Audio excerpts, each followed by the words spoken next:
শহর কলকাতায় উদ্ধার জাল নোট, ধৃত 4। মিলেনিয়াম পার্ক থেকে উদ্ধার জাল 90,000 টাকা। 90,000 টাকার জাল নোট উদ্ধার করে বেঙ্গল এসটিএফ। যে খবরের দিকে আমরা নজর রেখেছি, আরো একবার জানাবো আপনাদের। মিলেনিয়াম পার্ক থেকে উদ্ধার হয়েছে 90,000 টাকার জাল নোট। জাল নোট উদ্ধারকে কেন্দ্র করে চাঞ্চল্য। অভিরূপা সাহা আমাদের প্রতিনিধি রয়েছেন আমাদের সঙ্গে টেলিফোনে। অভিরূপা, আবারও শহর কলকাতায় উদ্ধার জাল নোট। দেখো, 90,000 টাকার জাল নোট ইতিমধ্যেই উদ্ধার হয়েছে, গ্রেপ্তার করা হয়েছে। কলকাতা পুলিশের এসটিএফ এর হাতে গ্রেপ্তার হয়েছে মোট 4 জন। একজনের নাম এনামুল মন্ডল, একজনের নাম কমল মন্ডল, একজন আমজাদ আলী খান, অন্য আরেকজন মোহাম্মদ কুরেশি।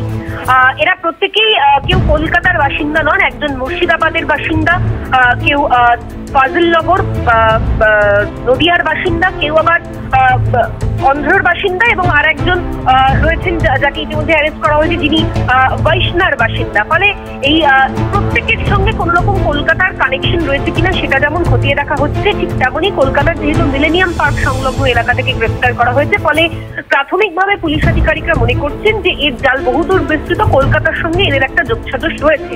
এবং শুধুমাত্র এই রাজ্যের চক্র কাজ করছে নাকি কোন রকম আন্তঃরাজ্য চক্রও কাজ করছে এর পিছনে, সমস্ত দিকই খতিয়ে দেখা হবে। আপাততভাবে এই 4 জনকে আদালতে পেশ করে নিজেদের হেফাজতে নেবেন কলকাতা পুলিশের এসটিএফ এর আধিকারিকরা, এবং এসটিএফ এর আধিকারিকরা নিজেদের হেফাজতে নিয়ে এই চক্রের সঙ্গে আর কে বা কারা যুক্ত রয়েছে গোটা বিষয় খতিয়ে দেখা হবে কলকাতা পুলিশের এসটিএফ এর আধিকারিকদের মারফত।